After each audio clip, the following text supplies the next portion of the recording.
Namni dachee kana irratti dhalatu baay'eedha. Yoo ilaallu garuu kan akka abidda tulluu irraa ol ba'ee mul'atu tokkodha. Namni yeroo dhalatu biyyaaf yookiin immoo maatiif yookiin ofiif jiraata.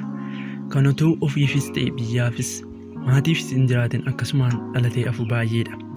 Nutis kanuma irraa kaaniin baganuuf dhalatee kaaniin immoo utuu dhalachuun isaa hafee maal ta'a jennee ni habaarraam. Uummatni Oromoo erga waanjoo gabrummaa jalatti kufee kaasee fincila bifa adda addaa kaasuun isaanii yaadatama. Finciloota godhaman keessaa gahee hayyootni Oromoo ba'aa jiran seenaa keessatti ni yaadatama. Qabsoo uummata Oromoo bifa amma qabu akka qabaatu kan taasisan aarsaan dhaloonni kun kaffalaa turan ni hubatama. Hubatamuu qofaas osoo hin taane aarsaa barbaachisu kaffaluun kaayyoo isaanii galmaan ga'uuf duubatti hin jedhu. Seenaa isaa dhalataa ganda isaa caalaa namni beeku waan hin jirree fi seenaa isaa barreeffamaan ture gara sagaleetti jijjiiree isin dhageessisuuf dirqame. Jaalmarroon eenyu? Gootni kun eenyu? Jaalmarroon maqaa isaa osoo hin taane maqaa qabsooti. Maqaan dhalootaa isaa Kumsaa Dirribaadha. Maqaan guutuu Jaalmarroo Miliyoon Dirribaa jedhama. Jaalmarroo yookiin Kumsaan Horroo Guduruu Wallaggaatti dhalate. Kan guddate yoo ta'u mana barumsaa isaas Horroo Guduruu Wallaggaatti barate kan xumuru yommuu ta'u maqaan abbaa isaa baasaniif kun sababa sabboonummaa isaa ibsuu didee fi gara akka Kumsaatti jijjiiratu seenaan jiru ni ibsa. Nama tokko fuula yookiin haala isaa ilaaltanii ibsuun salphaadha. Egaan hordoftoota koo isin garuu Jaalmarroo ilaaltanii falmataadha jennaan isin qaalluudha. Mucaan aartistii yookiin nama reegee sirbu fakkaata. Dheeraaf nama callisaa ta'edha. Qaccibni mataa isaa immoo warra shamarranii iyyuu ni hinaafsisa. Marroon akka diinonni isaa bineensa isa fakkeessamniti. Akkuma namoota addunyaa kana irraa dhiibbaa geessisanii kanneen akka Che Guevara, Billaandii fi kan kana fakkaatan nama gaarii fi kan amala qabu. Nama namaa gadduu fi nama waa hubatudha. Nama barateedha malee nama lubbuu balleessu miti. Nama kaayyoo qabudha. Jaalmarroo osoo qaamaan agartanii nama fiilmii Hollywood hojjetudha jechuun keessan hin oolu. Inni garuu fiilmii inni ilaalee baay'ina rasaasa inni dhukaaseen gadidha. Abbaan daabee guddaa kun fiilmiis ta'ee sirba akkasumas moodelummaa wajjin wal hin beeku. Ogummaa aartii osoo hin taane qabsoo hidhannootu isa waammate. Isa waltajjii sirbaa osoo hin taane bosonatu isa gammachiisa. Abbaan maqaa guddaa yookiin ilmi dheerinni isaa samii bira ga'u maqaan isaas akkasuma. Jaalmarroon akkuma qabsaa'ota Oromoo biraa diinota isaa biratti balleessaa fi Alshabaabitti ilaalama. Uummata Oromoo biratti galuu ilma guyyaa rakkoof abdii barooyti. Tokko tokko Alshabaabii Itoophiyaattiin jetti. Tokko tokko immoo adda bilisa baasaa Itoophiyaattiin jetti. Inni garuu lamaan isaa yoo ta'uu hin danda'u. Egaan Jaalmarroon maalee dharee? Eenyu namtichi bifaan bu'uun maalii hojiin immoo Che Guevara fakkaatu kun? Yeroo mooraa yuunivarsiitii seenee qalama isaa lafa kaa'ee gara qabsootti seenu dhugaa addunyaa kanaas qabatee waan seenu fakkaata. Dhuguma akka namni jedhu jireenya isaa itti ho'aa dhiisee gara bosonaatti kan inni seeneef uummanni koo bor bilisaa bahee jiraachuu fi har'a gatii kana kaffaluun qaba jedhee murteeffateeti. Marroon gaafa yuunivarsiitii seenu akkuma barattoota biroo galmeessanii fudhatan. Barumsa isaa jalqabee waggaa 17 irraa hiriira mormii Finfinneetti godhe. Kanaan booda bara 1998 yuunivarsiitota garaagaraa keessatti aktiivistoonni Oromoo ta'an jalqaban. Mormii sirna diddaa abbaa irree kan jedhamutti dabalame. Kanaan booda mootummaan humna isaa argisiisaa waan tureef Jaalmarrootti haalli jiru kun itti toluu dide. Yuunivarsiitii Finfinneetti dabtaraaf qalama isaa lafa kaa'ee gara bosona Booranaatti fuula isaa jijjiire. Achi deemees achiis osoo ija isaa hin sukkuumatin abaatti yookiin waraana bilisummaa Oromootti dabalame. Achis dhaqee osoo hin turin gara Finfinneetti deebi'e. Amma gaafa Finfinnee dhufu garuu miira barachuun osoo hin taane harki isaa dur nama dhawuuf kerkeru qalama qofaa qabachuu ture. Amma garuu jabaatanii leenji'anii qubni isaa rasaasa dhukaasuu eegalaniiru. Yoo harkaan nama qabates osoo humna hedduu hin baasin tooftaalee ittiin diina mo'atan barateera.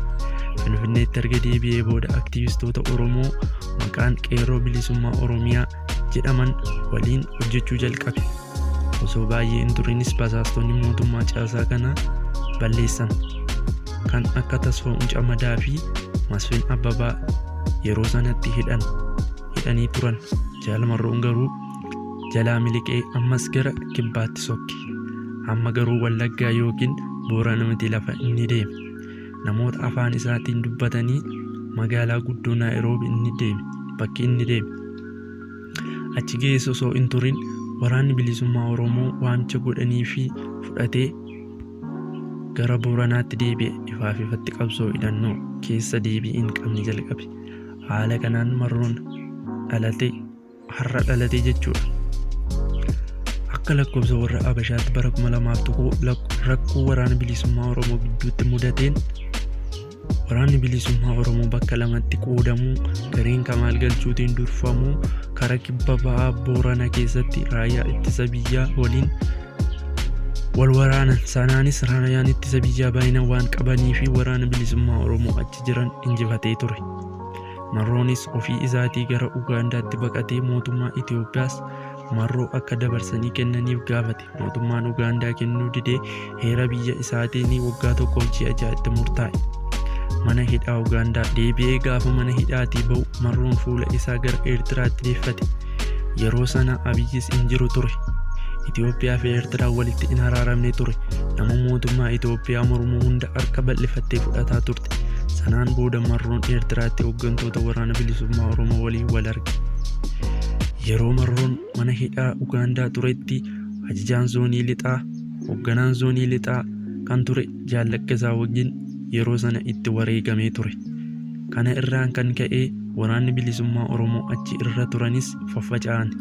Du'a Laggasaa wajjin booda ajajoota waraana bilisummaa Oromoo irraa hoogganummaa guddaa fi waan inni itti mudate.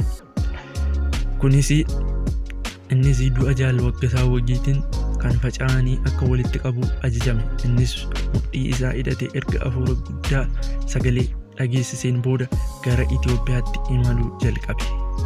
Ajaja fudhatee deemeenis Wallaggaa keessatti walitti qabee osoo leenjisaa jiruu carraan gurguddaa lama Jaalmarroo fayyadu uumame. Waraana hamma yaadee ol walitti qabachuu carraan isaa inni jalqabaa kun qabsoo cimee taasifameen Oromiyaa keessatti yoo ta'u, inni lammaffaan immoo dhumiinsa ayyaana Irreechaa irratti taasifamee ture. Yeroo kanatti dargaggoon Oromoo ati qofti nu hidhachiisi malee nuti si faana hiriirra jedhanii turan. Qeerroon qeellam Wallaggaa milishaa fi raayyaa ittisa biyyaa naannoo isaanii jiran irraa hidhannoo hiikkachuun itti dabalamuu jalqaban. Kaniinis waraanni bilisummaa Oromoo Jaalmarroo jalatti hamma heegamee ol gurmaa'e. Bara 2008 irraa eegaluun godinoota Wallaggaa 4 keessatti caasaa diriirfachuun hanga sadarkaa aanolee hedduu bulchuutti ce'e. Kanaan booda Abiyyi gara aangootti dhufe. Araaraa fi mariin haa godhamu jedhe. Qondaaltonni mootummaa waliigaltee godhaniin addi bilisummaa Oromoo karaa nagaan biyyatti deebi'ee karaa nagaan akka dorgomuu hidhannoo akka hiikkatu murteessan. Garuu Jaalmarroon qabsaa'aa qofaas waan hin taanee fi raajiis waan ta'eef Abiyyi akka ganu waan bareef hidhannoo koo hin hiikkadhu, yoo warri kaan hiikkatanis ani qofaa kun bosona keessatti hafa jedhe. Jaarsoliin biyyaan gaafatamnaanis lakki jedhee dide. Qabsoo isaa itti fufee kuffisuu itti fufee Jawaar Mohaammed hidhannoo kee hiikkadhu karaa nagaa qabsaa'i jedhee yaadee Marroo waliin wal arguuf yaadus Marroon garuu isa waliin wal arguu hin feene. Yaada isaa cichee kuffisuuf kufuu itti fufe. Kuffisuuf kufuu itti fufee jira. Egaan Marroon haala inni keessa jiru beekuun nama rakkisa. Waan tokko wajjin hojjettanii achi galagaltanii yoo ilaaltan inni bakka sana hin jiru. Marroon nama qabamu miti. Mootummaa iyyuu miti. Waraanni isa waliin qabsaa'an iyyuu bakka inni jiru hin beekan. Maarreen egaa yeroo darbe mootummaan ajjeefneerra jedhanii dhaadataa turuun isaanii akkasumas miidiyaa fi marsariitii hawaasaa gubbaarratti afuufuun isaanii ni yaadatama. Kanneen keessaa kanneen akka Taayyee Danda'aa, Alamuu Siree, Aljaziiraa gubbaa irratti arganii immoo tarii inni Oromeeffaa dubbatu du'eesse Ingiliffaa dubbatu jira jedhu laata. Qophiin kiyya guyyaa har'aa kana fakkaata ture. Yoo qophiin kiyya isinitti tole like godhaa, share godhaa. Warreen chaanaala kiyyaa maatiin ta'an immoo subscribe godhaa. Nagaan turaan isiniin jedha.